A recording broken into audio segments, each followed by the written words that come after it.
This is a Tabernacle Tidbit, a bite-sized Tabernacle Talk of 5 minutes or less to help you get through your day when you only have a little bit of time. We hope this helps you to know Christ, grow in His Word, and show His love to others. Let's get started. Hello and welcome back to Tabernacle Tidbits. Today we are in 2 Timothy chapter 3 and verse number 11. The Apostle Paul is writing his last letter to his son in the faith, Timothy, who's pastoring in Ephesus.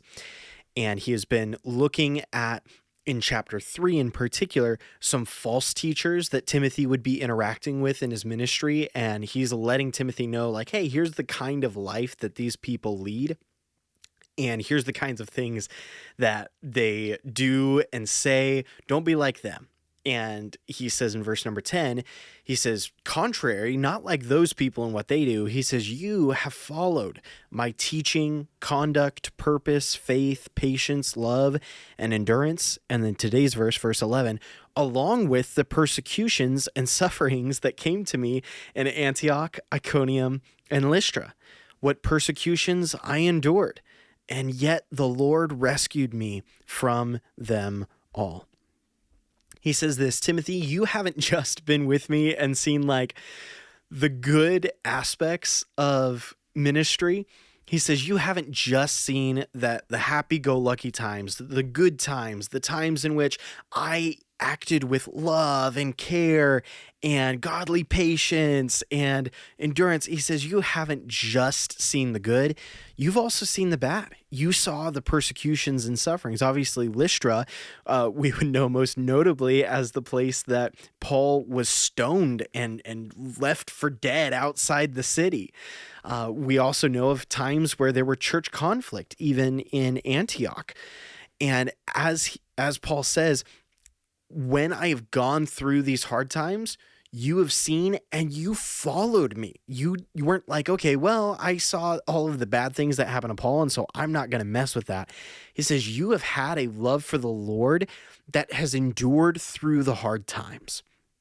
Can I ask you today, are you willing to continue following Jesus when the health diagnosis doesn't go the way that you want it to?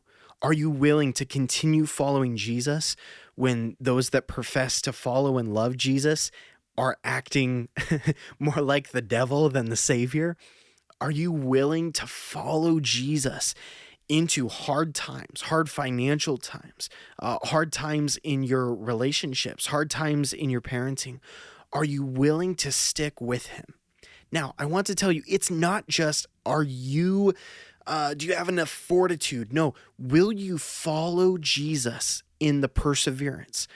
We were in Hebrews 12 many months ago. Jesus, for the joy that was set in front of Him, He endured the cross and despised the shame, and He is set on the right hand of the throne of God.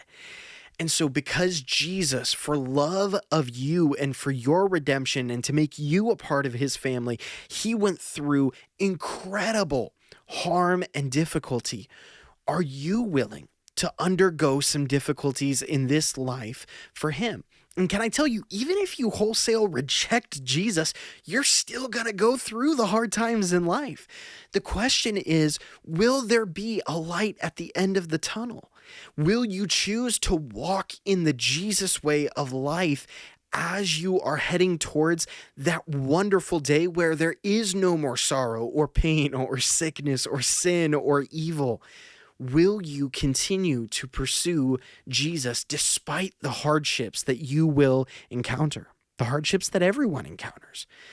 And then I love what Paul says at the end of the verse. He says, what persecutions I endured, he says, and yet the Lord rescued me from them all. In every circumstance of life that we're in, God is going to rescue us. Now, you might say, hey, like I prayed for this thing that like I wouldn't get a ticket when I was speeding.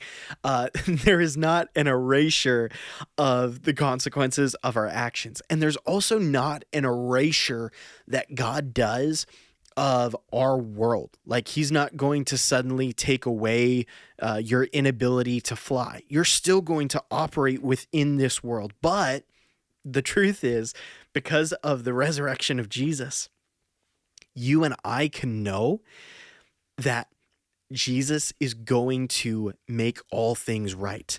There's going to come a day when we are with him forever, whether that's in heaven or if he comes again and, we're with him on the new heaven and the new earth. He is going to make all things new, and he is going to set right in our life ultimately everything that burdens us right now. So because of the knowledge that God, whether in this life or at our death, he will rescue us from everything that ails us, every sadness and hurt and sickness and difficulty and heartbreak and regret, God is going to rescue you from it. So will you choose to follow him today? Thanks for tuning in. Be in verse number 12 tomorrow.